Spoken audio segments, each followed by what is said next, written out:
ബാലിപുത്രനായ അംഗദൻ എല്ലാ കവിവരന്മാരോടും പറഞ്ഞു, ഈ കടൽ ചാടിക്കടന്ന് സീതാദേവിയെ കണ്ട് തിരികെ വരാൻ പറ്റുന്നത് ആരാണെന്ന് തമ്മിൽ തീരുമാനിക്കും. അർണവം 100 യോജനയാണുള്ളത്.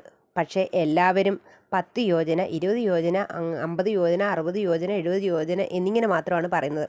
അംഗദൻ പറഞ്ഞു, അങ്ങോട്ട് ചാടാൻ എനിക്ക് പറ്റും, പക്ഷേ ഇങ്ങോട്ട് ചാടാൻ പറ്റുമോ എന്നറിയില്ല.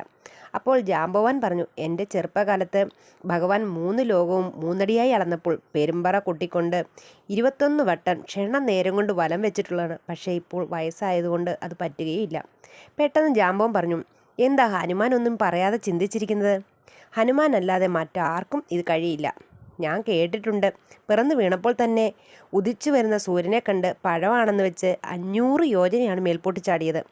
ഇത് കണ്ട ഇന്ദ്രൻ തൻ്റെ വജ്രായുധം പ്രയോഗിച്ചു. അത് വന്ന് ഹനുമാന്റെ താടിയേലിനാണ് കൊണ്ടത്. ഇത് കണ്ട വായുദേവൻ കുഞ്ഞിനെയും കൊണ്ട് പാതാളത്തിൽ പോയി ഒളിച്ചു. വായു ഇല്ലാത്തതിനാൽ എല്ലാവരും ബുദ്ധിമുട്ടിലായത് കണ്ട് സകല ദേവന്മാരും പാതാളത്തിൽ ചെന്ന് വായുദേവനെ തിരികെ വിളിക്കുകയും ലോകം നശിച്ചാൽ പോലും ഹനുമാന് മരണം ഇല്ല എന്ന് ഉറപ്പുള്ള വരവും നൽകുന്നു.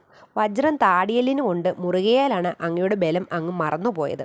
മാത്രമല്ല, ശ്രീരാമൻ അങ്കുലീയം അങ്ങയെയല്ലേ ഏൽപ്പിച്ചത്? മറ്റൊരാളാൽ തൻ്റെ ബലം ഓർമ്മ വന്ന ഹനുമാൻ വാമനമൂർത്തിയെപ്പോലെ വളർന്നതിന് ശേഷം ദക്ഷിണ ദിക്ക് ലക്ഷ്യമാക്കി ലങ്കാപുരിയിലേക്ക് പറന്നുയർന്നു.